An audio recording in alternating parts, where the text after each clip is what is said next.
Coming up on Regarding Men, women rally to close the gender death gap. Not.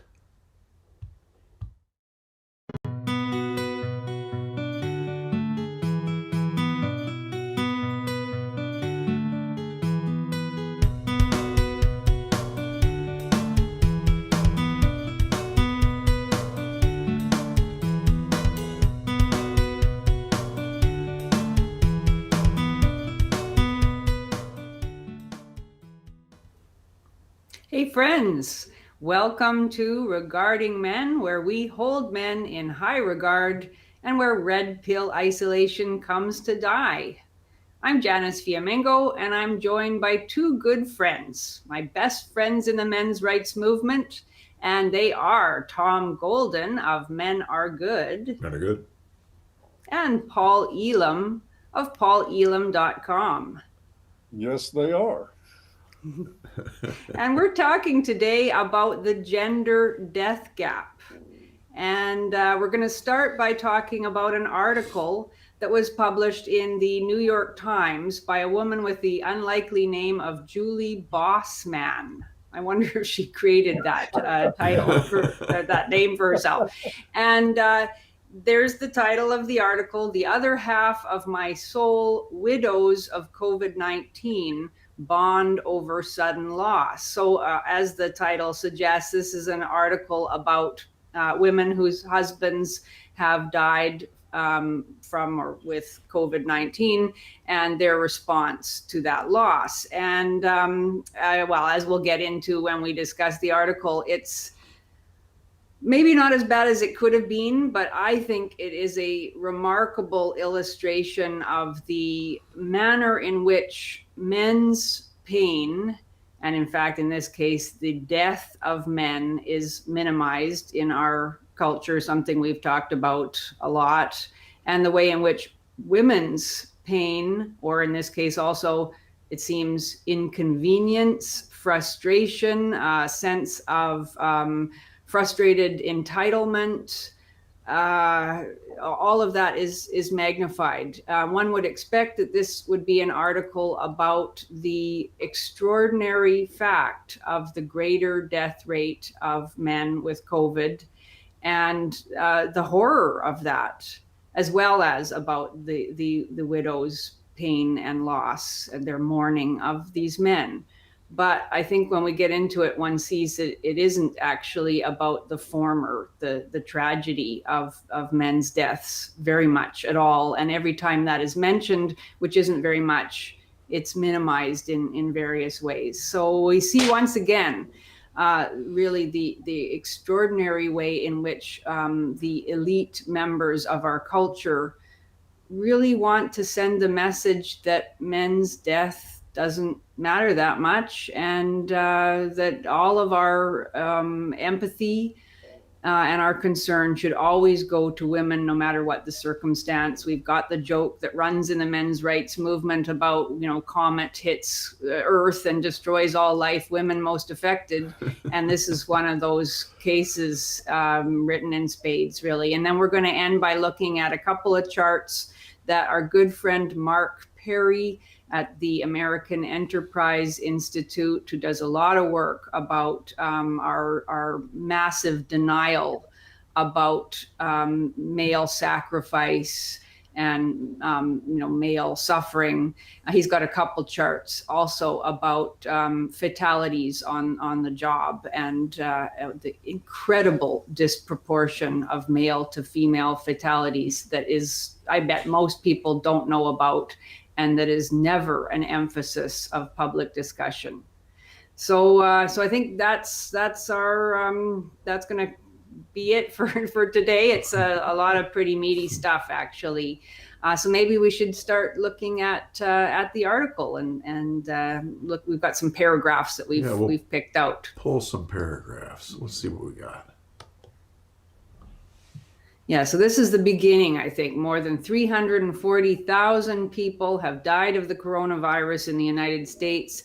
Men have died of the disease in larger numbers than women, a gender disparity that some researchers have suggested could be partly attributed to men's generally poorer health.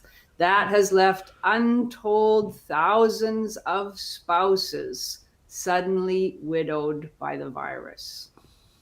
And by the way, it's also left untold thousands of men suddenly dead by the virus, but that didn't seem to be in the works for how we examine this problem. That's the truth. Crazy, crazy. Wow. You would think that at least the first paragraph of an article like this would really focus on the men and what that has meant for men generally. Just the incredible fact that, especially in that early month or two of the virus hitting the United States, the deaths of men was significantly higher. I mean, it was something like 70% or even more of deaths were male deaths. And the thing that got me about this is the men's generally poorer health. Yeah. It's like they can blame men for dying more often, and that's what they like to do. Oh, well, men take too many risks, and men don't go to the doctor, and men are not dealing with their feelings, and men, But damn, they say, oh. And if you remember, we saw this early on when the virus first emerged, especially in Europe, and so many Italians were dying. They started talking a lot, and this is before we had information on exactly what complicating comorbidities did to take lives of individuals with COVID. The first speculations that you saw all across the media, well, men smoke more than women, men do this more than women. Right. It's somehow behaviorally attributed to men. That's the reason. They're really just killing themselves. So we just need to focus our attention on these poor, forlorn women who have been left behind by this virus. Because the men, you did it to yourself. And if they do it to themselves, then they don't really deserve empathy.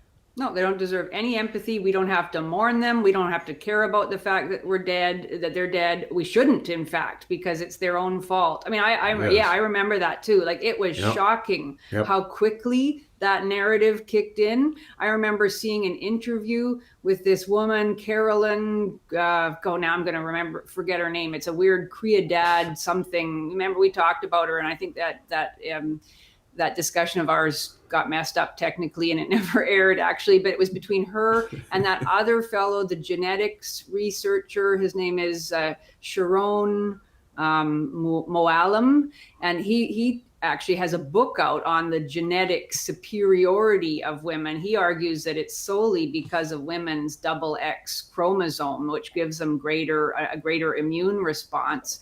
But this other woman, Carolyn, I can't remember. I know Criadad is part of the, she's got a double barrel. Carolyn's enough. She right away went to the blame. And she even mentioned that men don't wash their hands enough, and that was the reason that they were dying in such greater numbers, and absolutely no emphasis. Like, it was incredible. Turns out, that's completely wrong. I've read studies now saying you don't get COVID-19 from surfaces. They have no cases of people getting it from surfaces. It's not that kind. It's not that kind of a virus. So washing your hands is completely irrelevant. And I mean, that idea that we right away we go to blaming men for their own deaths without even knowing if that's actually the case. That is flabbergasting. It's automatic. Yeah, it's built in. It's gynocentrism on steroids. Yeah. Mm-hmm. Yeah. And to think that even in that first paragraph, we have to right away go to the widows, that's the real issue here. That's where the pain is. Yeah. Yeah, it's like Hillary Clinton said. She goes as far as to even float the idea that we should consider this the widowmaker virus, that we identify its characteristics by what it does to women, which is interestingly not a new phenomenon. If you look at the types of heart attacks that men have, one of them, when the left anterior descending artery of the heart gets clogged, it's called a widowmaker. That's, I think, directly from the gynocentrism of our culture. You don't need a feminist from that. We start looking at the impact on women. The same thing in the Right. forestry industry, trees that weaken because of rot and storm damage and have large branches that hang and tend to fall in wind. Those are called widowmakers because Ah, we know it's not women out there chopping them down. yeah. It's men. And when they get killed, we've created another widow. Boo hoo. And we don't call them Yeah. man killers. We call them widowmakers. Hmm. That's right. Yeah. Yeah. Yeah.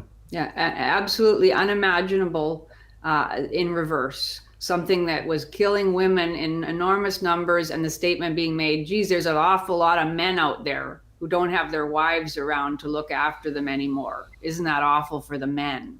I cannot imagine such an article. And I can't imagine men actually participating in such an article Right, either. I mean, right. you know, we have to be careful in how we read the article, in that I was tempted to blame a lot of the women that are interviewed for the article because of the way it did seem as if mainly their response was, poor me. Now, we don't know for sure that that's the entirety of what these women had to say. This is probably this boss man woman writing the article very selectively choosing the quotations that she wanted to create her story. It may not be that these women may have talked extensively about what wonderful men their husbands were, you know, and how terrible it is that they're gone, taken away so suddenly, and, you know, all that kind of thing. That doesn't come across in the article because that wasn't the story that boss men wanted to tell. But I also have to say that I just cannot imagine a bunch of men gathering together and agreeing to be interviewed for a story about their stresses, their suddenly increased responsibilities, Right. and their sense of anger at the world that, you know, they no longer have their wives around. And that is the impression very strongly that comes through in this article. It's about what's been done to these women, not the wonderful men that are gone now. It's really just And of course, remarkable. she points the lion's share of the blame directly at Donald Trump. Yeah. We'll get to Yeah, that. we'll get to that one. Yeah, that's pretty incredible too. Yeah. Should we go to the next keep one? going. Yeah. We'll go to the next paragraph and see what comes up. Yeah. You want to read it, Tom? I'd be happy to. Women have witnessed the pandemic from a miserably close angle. They've been left behind with family responsibilities, financial burdens, worries about their children's trauma, and their own crushing loss and guilt. Many nursed their partners at home until they were so ill they had to be hospitalized. There, they often died with little warning. Coronavirus widows, as well as many widowers, are spread out across the country, young and old, in big cities in California and small towns in Utah. Yeah. So there it is. Yeah. Actually, what I've seen is the men die in the ICU without anyone there. No family, no nothing. Because they're isolated because they've got the virus. And the family doesn't even get to go in. It's rare that the family gets to go in, you know? And so Yeah. I don't see women taking care of men at home. That's not what I've seen. I've seen men in the hospital and everyone staying away from them. Of course, the women too. I mean, that's the way it's working now. You know, even the ICUs now, the only people allowed into these rooms that people have COVID are the doctors, some nurses, and one pastoral counselor, you know, per hospital. That's what I've seen with different people I've talked to. So, you know, I think her assumption there is a little bit erroneous, just to begin with. Well, I mean, they do talk about, you know, in some of the cases that they weren't sure when to go to the hospital, and, you know, their husbands were getting sicker, and, you know, then they had to make the decision for him to go to the hospital, and then it was horrible because they couldn't go in and see. And in a couple cases, it's very moving, where the wives are talking about, one case, she was looking through her husband's phone, and she found some pictures that he had taken of himself, Right. you know, with his whatever All they alone. had, all alone. And they didn't talk about you know, his pain, they talked about her pain. Yeah, her guilt and her sense that if she'd been there, she might have been able to keep him alive. I thought that part was fair enough. I mean, it was horrible and it must be horrible to be a family member left behind who Yes, couldn't yes, even be absolutely. there at the bedside to hold their loved one's Horrible hand and to indeed. comfort them in whatever way and to exchange words of love. I mean, it is awful. And actually there's some interesting discussion to be had, and I'm sure it has been had somewhere, but certainly not in this article, about whether that is really a humane response to this virus, whether people should be left to die alone. Really? I mean, Really? to me, it's really shocking, and it's not clear that there's an actual scientific rationale for it at all. But that doesn't come up here, and yeah, mainly though it is, I mean, that list there in the second sentence, Right. and even the first sentence, that they've witnessed the pandemic from a miserably close angle. I don't know even what that means, really. Like, again, it's just this determination that this has to be all about the women. And then, that list of things, they've been left behind with family responsibilities. Well, of course they have. I mean, I don't even, like, what's the point of that? Financial burdens, worries about their children's trauma. Of course, this is what happens when family members die. The notion that this is somehow, and I know maybe I'm exaggerating slightly, but there is a whiff of that this is a patriarchal plot against the women. Yes. That is implied. And this expectation that women should be spared all suffering, that if we aren't able to provide women with absolute security at every stage of their lives, that they've been terribly failed by society. It's the implication throughout, and I just find it bizarre that, Yes. I thought women needed men like a fish needs a bicycle. I thought women were all, achieving great, independence and autonomy. And suddenly now here they have these crushing responsibilities and crushing financial burdens. I don't know. I mean, this is obvious what I'm saying, but I find it awful. Selective points of view that conflict with each other is nothing new to feminist ideologues. That's yes, of sure. course, women have all this responsibility that they run families like there's no husband there. They've always had the burden of taking care of the family, even though it's more commonly men that create the resources that take care of families. Still, that's the case these days. But for feminists to talk about out of one side of their mouth about women's autonomy and freedom, and then turn around and talk the other side about their dependence, isn't anything new. It's just par for the course. This is what they've always done. Right. And by the way, somewhere between 1 and 2 million Americans die every year of something. Yeah. That's been going on forever. Yeah, it's almost 3 million, I think. It's 2.5 million die every year. Yeah, something like that. And I know that since COVID, we have set a record. I think I saw in the news just recently that there was a record number of deaths in the United States in 2020. Not by much, though. Yeah, not by much, but that doesn't surprise me. But again, what we're seeing here really is putting the lens of gender politics on every opportunity. Let's make this about women. Yep. And who knows, probably if we can raise enough awareness about what the surviving, the women that get to keep their lives, what they're going through, we can probably raise a bunch of money or tax people and give it to them. Yeah, that's the implication. Yes, and to look at this rationally, we have to understand that 55% of the deaths have been men and 45% of the deaths have been women. So it's not like one of these jobs. It's more like one of these jobs, where slightly more men have died than women. And they're making it sound like it's all about the women who are left. How about the men who are left? What the hell? Yeah, well, they do mention the widowers in a little subordinate phrase there, as well as many widowers, but you can bet there would never be an article about them. And if Right. there were an article about men, it would be a very different type of article. I just cannot imagine this level of wallowing in self-pity by the men.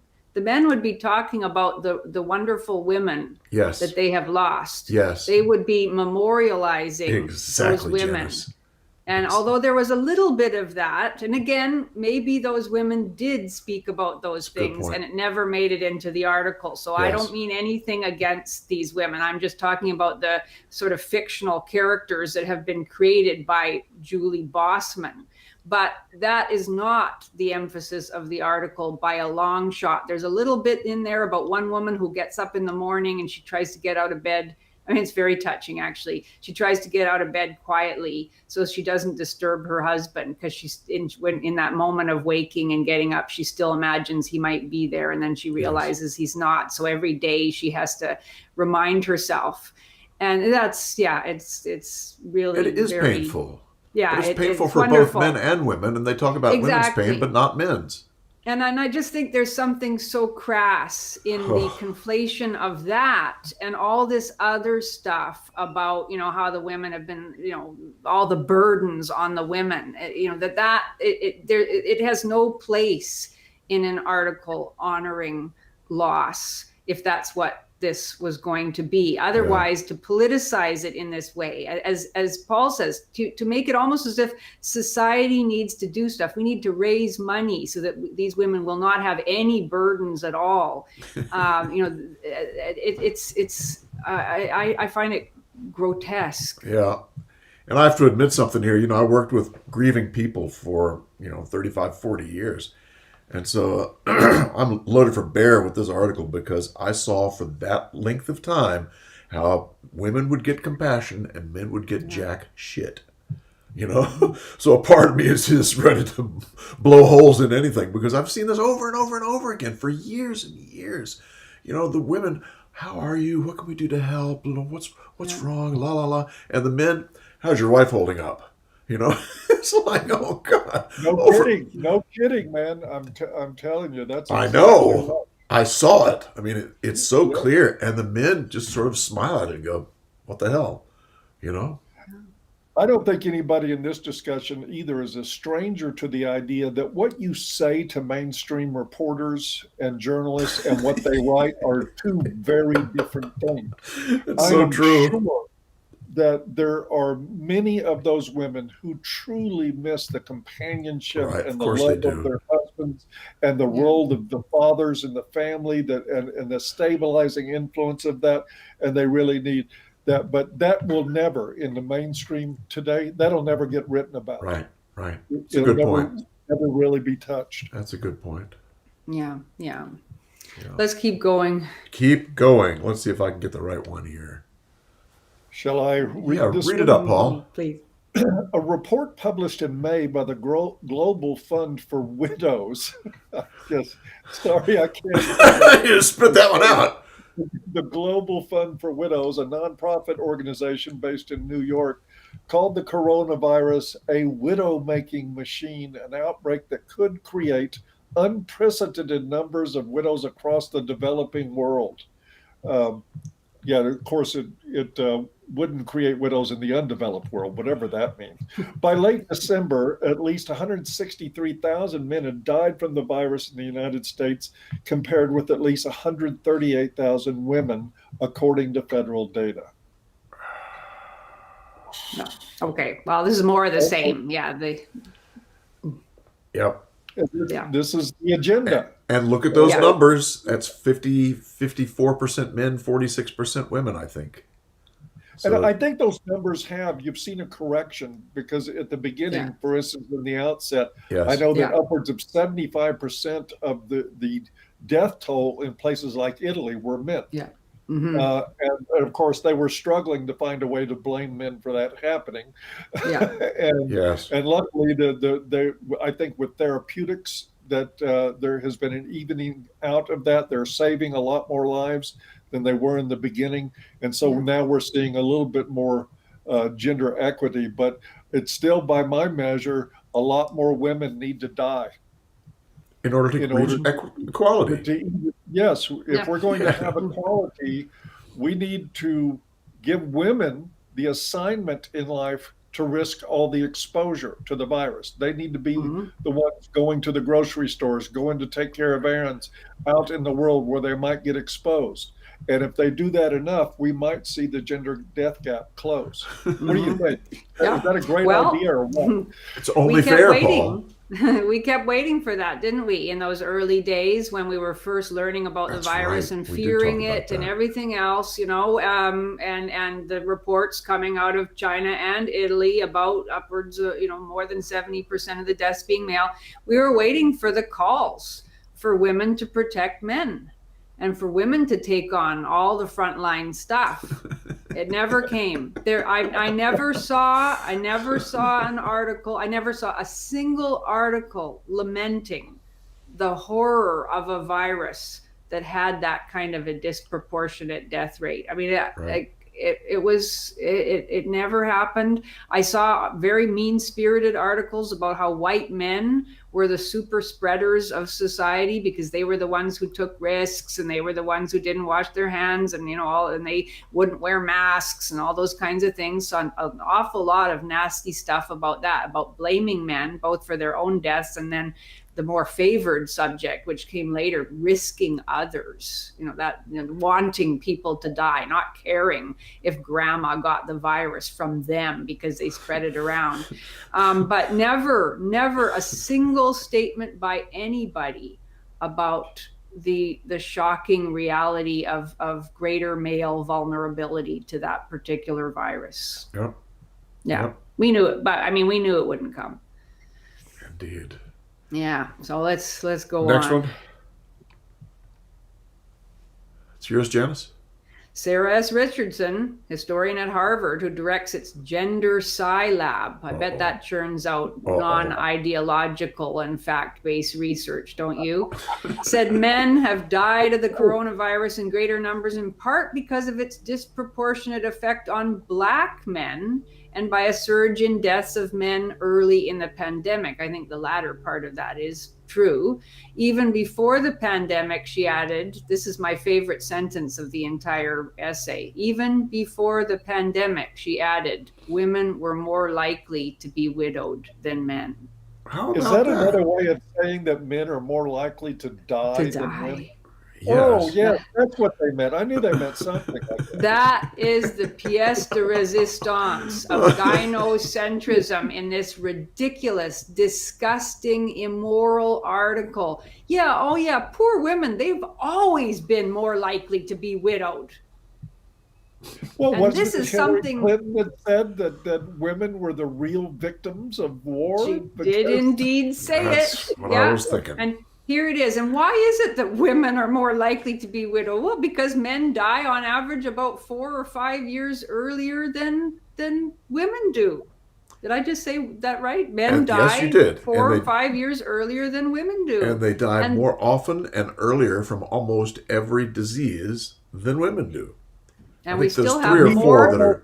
Every known cause of death, I think, other than childbirth complications or breast cancer, Or Alzheimer's.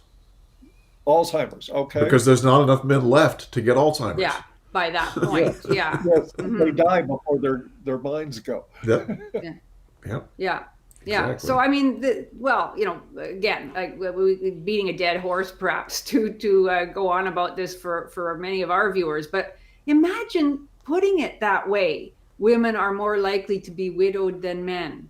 I mean, again, this is, and I bet this is something that the average person, probably excluding our viewers, has no idea that men regularly die much earlier, that their average lifespan is shorter than women, and that is not addressed.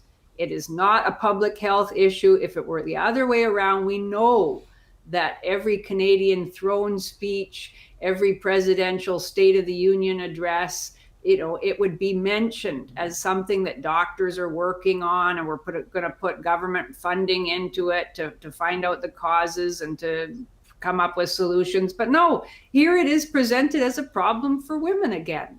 And that thing about Black men too, I mean, that was the thing that just, you know, struck me again so much, especially in about May and June, reports started coming out that minority communities, especially Black communities, were harder hit by the virus. Now, I don't know whether that ever panned out, because the story seemed to die in about May and June. I never heard much more about it, so I don't know whether that turned out to be true or not.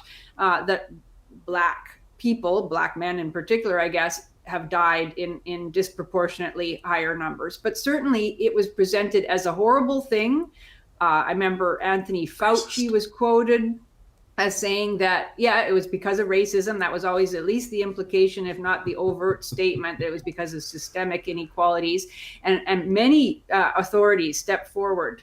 Anthony Fauci was quoted as saying it was a heartbreaking reality. And I thought, what a bizarre situation we are in now, where if you are a Black man, if your death is counted as a male death, nobody gives a damn, and you are likely to be blamed for it. If your death is counted or considered as a Black death, then it's heartbreaking, but only then.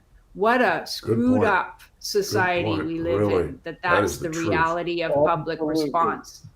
Crazy, the only way that we can talk about the negative impact on men is to qualify them with something else, either by race or sexuality or gender preference or whatever. But if you're just a male, you're done. Then nobody cares. That's it.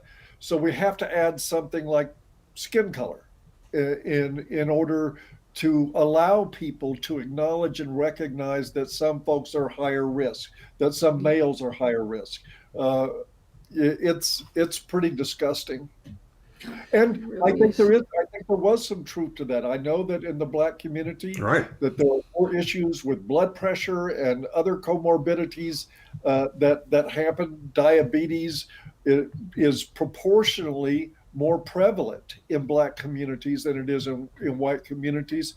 But we're not talking about such a difference that we would need to divide anybody by race. It's men that are at risk from this. Yes. Yeah. And I would just add one thing for the Black men. Make sure you're taking your vitamin D3. Yeah. Mm-hmm. Because they know now that D3 is really helpful as far as COVID goes, and that Blacks in general are much less able to what's it called? Bring the D3 into the body system, as are obese people. So check with your doc, check the internet, take a lot of D3, because this takes a lot to hurt you.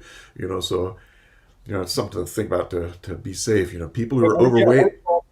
Many times more than the recommended daily allowance. Yeah, I think they said the last one I saw said that it was 3 times the recommended daily dose should go out to anyone who's Black or obese, or it was maybe both of those together. But it's critical. It's so cheap and it's so easy, and it's also related to depression, guys. So if you're feeling depressed, if you've got seasonal affective disorder, take D3 and find out what the maximum dosage is you can take, and take that. A lot of people I've talked to talk about 5,000 international units a day, but find out for yourself what's best for you. Yes, we need to help men live longer so they don't leave widows behind. And to live happier lives, too. D3. Well, yeah, if they're happier lives, they're less likely to beat their women. So we need to oh, God. Yeah. Ain't it the truth? Always get that gynocentric spin on it. That's the angle. Yeah. Elam's going for the angle. Next one? Yeah. All right, let's see what we got. She pointed to President Trump and his downplaying of the coronavirus crisis, especially early on when her husband became sick. It's difficult to see people in her community still shunning masks and ignoring advice on safety and social distancing. Imagine the pandemic and losing someone to it, and then doing it alone, Ms. Vaughn said. I'll never have peace and closure on the death of my husband. It should never have happened. So she's blaming Donald Trump's fault. It's all Trump's fault. Everything's Trump's fault. Yes, because early in the pandemic, he took things so casually. He didn't care so much that he shut down international travel against the advice of everybody around him who wasn't making a big deal of it. But let's not. And that's why Pelosi was in Chinatown having ice cream with all the Chinese people, saying it's fine to go out and be with people, especially Chinese people. And she can't, she should be saying, "Wait a minute, Pelosi did this." Yeah, and what's significant too, I think, is, if I'm remembering correctly, I think this may be the final paragraphs of the essay. I think this was the last thing. Yeah, I think those are the last two. So this was, again, and who knows? I give this woman her grief. Maybe she's just super angry and she's lashing out, and right. Okay, so that she might change her mind in time. Right now, she feels that nothing can ever console her, and she's looking for somebody to blame. But the choice by Julie Bossman to put this at the end of the article is, again, a totally unnecessary and unethical politicizing of this tragedy. So I guess there were no Trump supporters amongst the women that she interviewed, probably not. And certainly, they wouldn't, if they had expressed gratitude to the Trump administration for attempting to, work up a vaccine or whatever, that people might have said, that wouldn't have made it into the article, obviously, but just this. To turn it into, again, a politicized cause is and we're supposed to suspend all of our rational faculties, I suppose. We're not allowed to question mask mandates or any of the other restrictive measures that have been enforced, and which seem to have done nothing for the state of California, for example, where small businesses are being driven out of existence, and the case numbers keep going up regardless of what they seem to do about it. Yeah. But we're supposed to suspend our rational faculties because this woman lost her husband and is angry about it. It's again, a really irrational and unhelpful way of, discussing the reality of death. Yep. And whatever you do, don't question the boss man. She will get closure on this. This is part of the grieving process. People often immediately look for something or somebody to blame when they experience a significant loss. It's part of the process. Boy, how much more convenient could Donald Trump possibly be? Yes. Yeah. Indeed, he is. Should we go to Perry? Yeah. Mm-hmm. Let's go to Perry. Let's see what he's going to say. Yeah. And this is a chart from Mark Perry, who did this wonderful article. I'd like us someday to do a Regarding Men on his entire article, but this is just one little piece of it about the dangerous jobs that men have in the occupations, and the percents of men who die on the job versus the percents of women who die on the job. And I don't hear anyone really complaining about this. Do you guys? Yeah. This is not the result of some extraordinary thing that struck the United States as well as everywhere else in the world. And people didn't know what to do, and it wasn't clear the severity of the virus, and it wasn't clear what measures should be taken. And, this isn't something extraordinary like that. This is just the year-to-year, century-to-century reality of how men and women's tasks in the world have generally been divided up, and they're divided up such that men die in far greater numbers every year just because of the work they do. And we never talk about it. I bet, again, most people would, if you said how many men die on the job every year and what's the proportion of men to women, nobody would know. And it's a lot. It's 11-1, Mark Perry has found. Right. And that's just ongoing. And there's very little discussion about it. Can you imagine if it was reversed? Yeah, we know it would be, again. It's an important point to make. I often say in jest, for instance, we need to populate the commercial fishing industry with only women until the death cap is caught up on. I don't mean that at all, literally. This is what we're looking at with this chart. This is what men do. This is what it takes to run the world.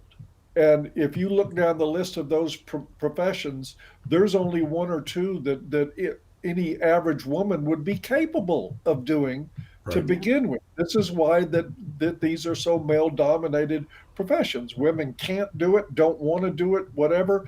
And of course, I I'm fine with that. I'm much happier, honestly, with men taking care of these professions because that's how things get done. It makes everybody's Yes, life more of beautiful. course. But instead of being grateful for the sacrifice men make, That's the people look point. at it and say, oh, these men, they're taking risks. No wonder they're dead. Like, Yeah, oh, and they God. should Yeah. be honored. Men should be honored Of for the fact course. that they take these risks for society. That's what bothers me more than anything else. Yes. But Yes. as we saw with the COVID article, and we've seen 1,000 other times before, people, particularly in the media, will look at that information on that chart and say, "Well, yeah, this is what men do unnecessarily. They don't wash their hands. They didn't wear their safety gear. They're want to be John Wayne, so they're taking all these risks. It's the macho part of toxic masculinity that's at play here." Just anything other than saying, "Wow, can you believe the sacrifice that all these people make so that we can eat and we can have roofs over our heads and we can have medicines and medical treatment and everything else that goes on." And it would be nice if they would just cut this bullshit and just do what we used to do, which was to look at these things with respect. Yeah. Yep. Yeah. I'm not holding my breath. No, I'm No, not either. And I oh, sorry, I was Paul, just go going to on. tell you, somebody who did one of these professions, driving a truck, before, I can tell you it's a very dangerous profession. And I can tell you something else. For the most part, wherever you go, people treat you like shit. Yep. And It's Paul has amazing. some good Yeah. stories about his truck driving years. If you ever have lunch with him, you should ask him. And I suspect that the vast majority of men who do this kind of work aren't even that interested in specifically being thanked for the work they do.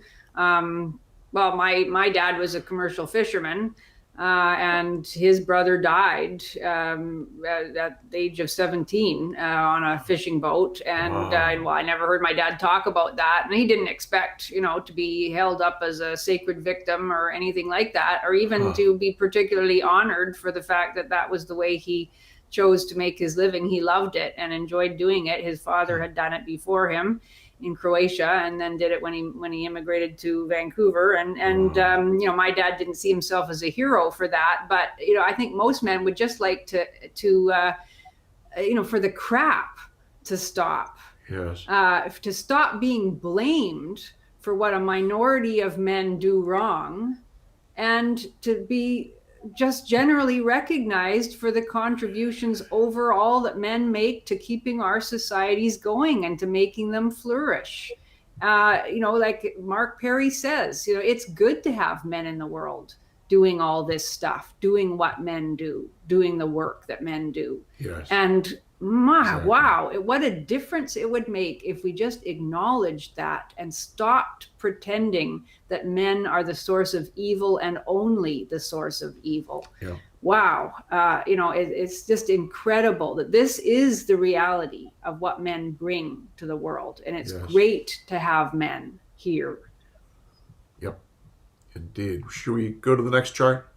Yeah, let's look at that last one. Yeah. So there it is. There's the totals. Yeah. For anyone interested, the blue bar is the males and the burgundy bar is the females. Yeah. I would've 11 never point. guessed Yeah, you guessed it. Yeah. Captain And there it Obvious. is. 11.2 to 1. And that's in the year 2019. Yeah. So, and Perry has a write-up with this chart. He does this kind of thing all the time. I think he just spends He's so great. much of his life working out all this stuff with He's numbers great. and then presenting what it means from a non-gynocentric perspective. And he says, it would take, I think he said, till the year 2030, Yeah. it would take to 2030. that year. If men stopped working altogether, you imagine that. That'd be great, eh? And men stopped working altogether and women worked and took over all those jobs. well, no, I guess that wouldn't quite work. But anyway, if women just kept working at the jobs they do, it would take to 2030 before they evened the occupational fatality gap. Right. Right. So if we're going to talk, that's assuming that the human race would survive yeah, that long. well, it wouldn't. Let's face it. Exactly. And so, and it infuriates me when we think about the fact that this is ignored. If we're going to talk about equality, come on, let's really talk about equality then. You want this, women? You want equality? This is what it looks like. And, it's such a lie to go on and on about the gender pay gap and not mention this gap. Oh, boy. Yes, equality lady, found in blistered hands and battered bodies, and early death. There's your equality. If you really want equality, quit talking shit about wanting equality when you do not mean it. Yeah. Yeah, really. Yeah. Equality would be a step down for women. Oh, it would be. It would be. You have a fantastic video on that, Tom. I love that little video. About and it came from Paul's ideas, actually. That video was Paul's baby, and I just put it onto video. But we'll link that one below. Video. Yeah, let's link it, because it is so true. And to talk about the fatality, the occupational fatality gender gap, isn't even to talk about, as Paul is just indicating, the reality of the really body destroying work that men do. Right. Even if they don't die on the job, it affects men. They end up with crippled bodies, with reduced capacity, with disabilities of various sorts, solely for the kind of work that they've put their lives into doing. I mean, all of that is the reality of gender difference in our societies. And the fact that it's never talked about means that our understanding of social norms and realities is so totally skewed, and and gives women this false sense that they've been done wrong, and that that they're entitled to some kind of recompense, and it's just not true. Yeah, that's how we get, unfortunately, a good number of women who think they deserve accolades every time they tie their shoes without assistance. And to me, it's embarrassing for them. Really? It really is. Yeah. And it's unfortunate. But again, ladies, I want to reiterate, I don't wish harm on any human being ever. But I'm sick of a society that has this make-believe idea of what equality is, like rights and responsibilities are on a smorgasbord, and women can go through and skim and pick and choose what they want, and then say, look at me, I'm equal. No, you're not. You're just not. Yeah. Is that a good place to end? No? That's a good place to end. Indeed. Okay. Good stuff. Well, I'm going to go first. She's predicting it. Men are good. How about that? All right, there we are. Man, we'll have to record that one. We did that right. We'll have to record that one. Indeed. So come and see us on regardingmen.com and regardingmen.com/join to join us. I'm telling you, really good things are happening there with men just connecting with other men all over the world. It's amazing. It's really amazing. How guys talk when they don't have to look over their shoulder. No shit. Yeah. When they know they're around people who are going to accept them the way they are, kaboom. It's a wonderful thing. It's a beautiful thing. So join us, guys. Join us. And we're finished? And Happy New Year. Everybody. Happy New Year, and disregard the message about Christmas Eve. We'll see you. Bye-bye. Bye-bye. Bye-bye.